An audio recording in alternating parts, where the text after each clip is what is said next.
Hi everyone, hope you are having a great day. It's Tony here. I'm at the Lawazi Hackathon Workshop here at Cape Town in Newlands, the hotel here in Southern Sun. And I'm here with one of our participants from the hackathon. So tell us about yourself, sir. Yeah, so I am Wasukira Ian. I, I am from Uganda in Makerere University. So Makerere University is one of the largest universities back in East Africa. Um, I work there as a systems admin, majorly working in HPC, which is high performance computing. So we're responsible for ensuring service delivery, ensuring uh, most of the students that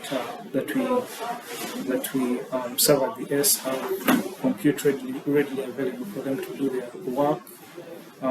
Still, that HPC was set up with partnership with NIH, TAC back in the US, with support from RIDCT and a couple of other partners as well. So that's mostly the work I do on a day-to-day basis. Okay. So Ian, you mentioned that you're from sort of the university in Uganda. Is the university quite well funded? Do you have a good sort of department that sponsors or support the health system there? So yes, we have quite a number of partners. Like how I mentioned, yeah, the government of Uganda is also one of our partners. Okay. So it's mostly responsible for higher level work, not my kind of work, but in terms of response to outbreaks. Obviously, we happen to work on some of analysis involving things like mpox, Okay. having outbreaks. So yes, we are funded, obviously not to a great extent, because most of the funds that come in are also coming either from borrowed money from partnering countries Yeah. or from other organizations as well. Okay. And so you work as a sort of system administration, which means you assist on the back end of the computing aspect. In terms of your day-to-day work, what are some of the challenges that you experience? Yeah, so as part of the day-to-day work, our biggest challenge, okay, the fact that you interact with students and researchers, these people are always busy. So Okay. even the queries some of the queries that we'll be having to raise to you take a really long time to get you take a really long time to get feedback back from them. Okay. Yeah, so let me give an example of someone needs, because you need to have an account on the HPC. So Yes. someone says maybe they need, maybe their job got some kind of error that is maybe dependent on maybe if a package was not installed Okay. by the administrator. So obviously you want to follow up, okay, what kind of package is this? That could take quite some time because it's not the only work that they do. You Yes. find that they are quite engaged in some other activities. Yes. So it becomes hard to keep the loop going. You have to Therefore, multitask to manage. yeah, you have to multitask to manage. So you really can't just push just this. So you also keep working around and ensuring that at least other scientists and other researchers are well Get feedback. serviced. Yeah, exactly. And then, do you have a local cluster? Like, how good is the infrastructure within the university? Okay. So for our HPC specifically, we happen to be a bit blessed to have the fact that we have one of only HPCs. I think north of Africa, Okay. because we have one in Mali Yes. and one at Uganda where I work. We have one other QVRI, quite smaller, but for us the one that we have has 56 compute nodes, Oh wow. each of them having 272 cores, Sure. yeah, cores, and then 96 GB. So it's quite a Powerful. significant amount of compute. Sure. Yeah. So technically, it's the infrastructure is quite good. So we'll be able to support all research needs, especially for students and researchers alike. Okay, and then we are in this fourth industrial revolution or the digital age, which means there are new technology, new tools that get developed, on a daily, weekly basis. Sure. And how good is your sort of support at the university? Do you get a lot of innovation or technological supports? I mean, with the emergence of AI, do you work with that a lot? We are trying our best Okay, to adapt with technology. I mean, if you don't adapt, you get left behind. sure. So we, in our own kind of work, it's important to analyze the data that comes from any of these jobs. Okay. So we generate a lot of data to do with successful jobs, jobs that failed, why they failed, um, notes that are down, notes that are maybe completely occupied by a job. So Oh, okay. we get to analyze all this data. So the best way we do it is we feed this data into a vector database that we make a query. So we can ask, I can go and ask, this is still in development, Okay. we can go and ask how many jobs failed today.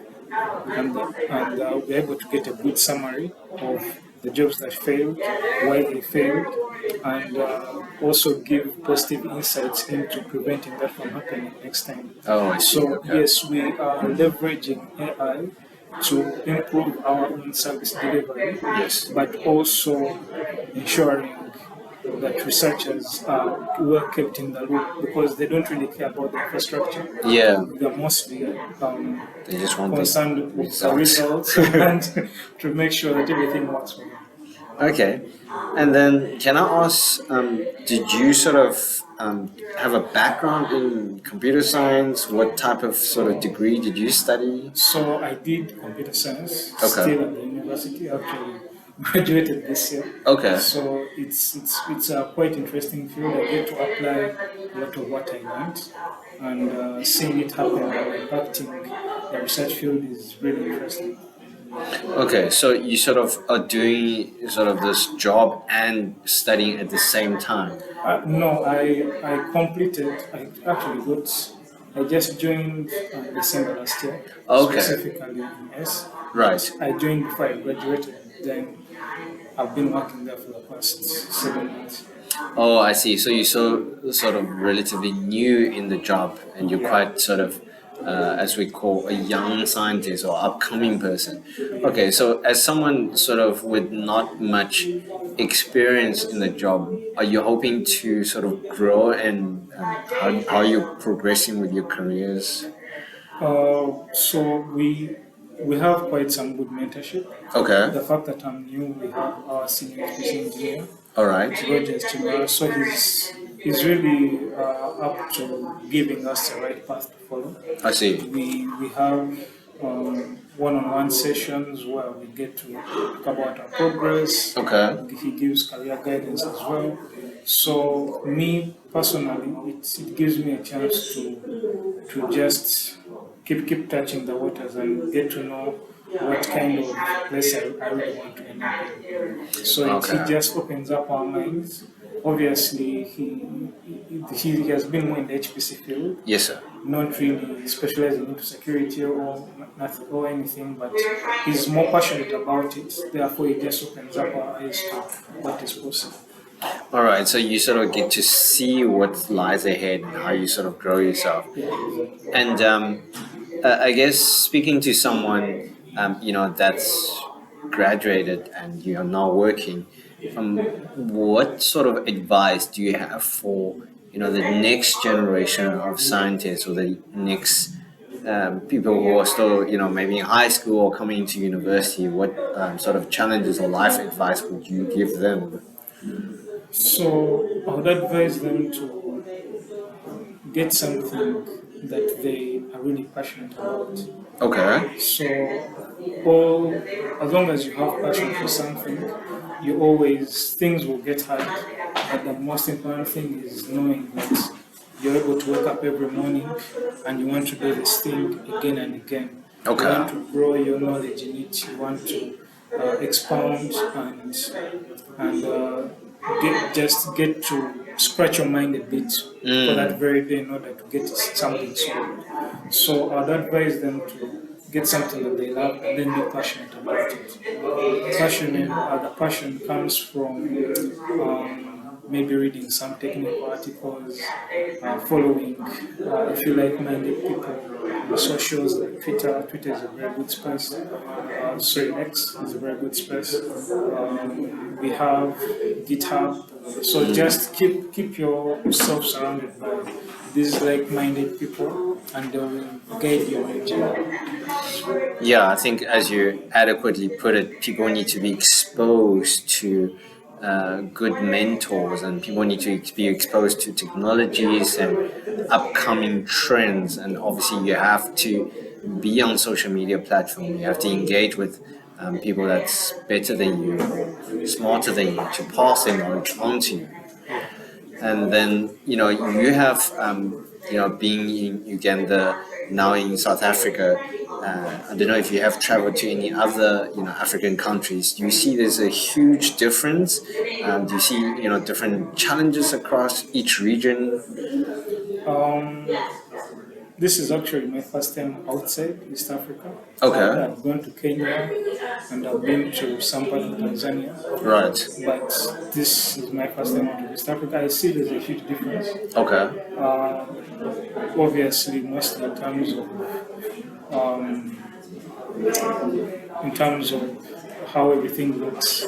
Obviously, you have a much cleaner environment. Me, I'm used to seeing a different kind of environment, mostly to do with for example, the weather. The weather is quite different here. This side you experience winter. On our side, it's mostly tropical. We don't experience winter. Oh, okay, I see. Yeah, so there's really quite a big difference, but it's good to just go around and see what other people experience, what other people call normal. What I call normal at home is not what someone here calls normal. Actually, had a small chat with a friend I met here, and she told me, "You don't have winter." She was really surprised, but my normal was very strange to her, and also her normal was strange to me. So it's good to open up your mind to what is possible. Yeah, certainly. I mean, to put yourself outside your own comfort zone, to experience the world through someone else's eyes and experience, different climates, different, you here now in Cape Town, this is quite a good city in South Africa. You can see the mountain and sort of see that. But also, just to be here at the workshop, engage with other like-minded scientists to help you sort of open up different perspective. And then as we sort of come to the end of this interview, I have two remaining questions for you. I think let's start with sort of if we look at Africa as a whole, we are still a developing continent, and there's a lot of political issues, there's a lot of poverty, socio-economical challenges, and we get a lot of support, from the global north. What do you think there are things that the Africa continent or community should try and do to sort of better ourselves to make sure that the Africa can stand on the center stage? That's quite an interesting question. I think the very first thing we should realize is yes, we are one continent, we are one Africa. It's very important for us to stay united, cooperate with one another. I think there is a lot of power in unity. I mean, just to give a comparison with the West and Europe, the West is literally the United States of America. The Europe has the EU. Yes. So there is quite a big there's a big economic factor that comes with more states being together and ready to support each other. So I think that is what is it's a big part of what is lacking as us being similar to what is happening in other continents like Europe and in the America, especially North America. And the other thing I think that we should do is really exploit our resource. We have so much resources in terms of both the human resource, but also in terms of our mineral resources. It's it's still these other companies from these big nations that are coming to get resources that we still have here. So I think if we can utilize what we have back at home, I think we have a huge leverage to get the very best out of ourselves. Yeah, I think as you adequately put, I mean, there's more than 50 different countries on the African continent, and there's restrictions, trade barriers. Sometimes, the flight from Uganda to South Africa costs as much as from South Africa to Europe, which is ridiculous. So we should really try to uniform. I think the African Union, the Africa CDC is trying from a health perspective to make sure there's a standard and get countries on board, but also government and politicians need to also come to the party and shake hands, make sure we're on the same level. I think the last question I really want to ask you is, you come from Uganda, which is very sort of politically unstable. I mean, I have never been to Uganda, but I see the news where there's a lot of fighting. This people don't really, if they have a choice, they would want to live in a more stable country where the government actually is helping the people rather than taking advantage of the people. And as you mentioned, here even in South Africa, we have a lot of gold but these American companies come in, set up infrastructure, and they start mining, and they don't really give a lot back to the local communities. They try and help, obviously, donate to providing job opportunity, but I think more needs to be done in giving opportunities and education to the community, to the people. So, I mean, from your perspective, do you think how do sort of government partner with universities or professors who are subject matter expert that can help them in developing whether it's better databases or better social economical sort of reward that help someone that come from a previously disadvantaged background to climb the social ladder and sort of move up in the social chain. Yeah, so to that, I would say it's very important for government to realize the talent that they're sitting on. Okay. I mean, most of the people that come out of big universities like UCT, like University of Western Cape, most of these people go and again work for these big corporations still from the West. So I think there is a big need for the government to retain this talent. Yeah.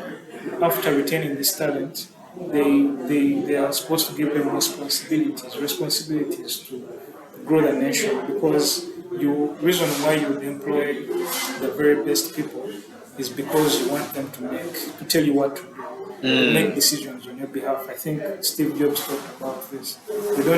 He said that Apple they don't employ the best to tell them what to do. They employ the best for the best to tell the company what to do. How to improve, how to change the dynamic of, or to change the direction, or to leverage resources that we have. So it's the same thing that I think governments and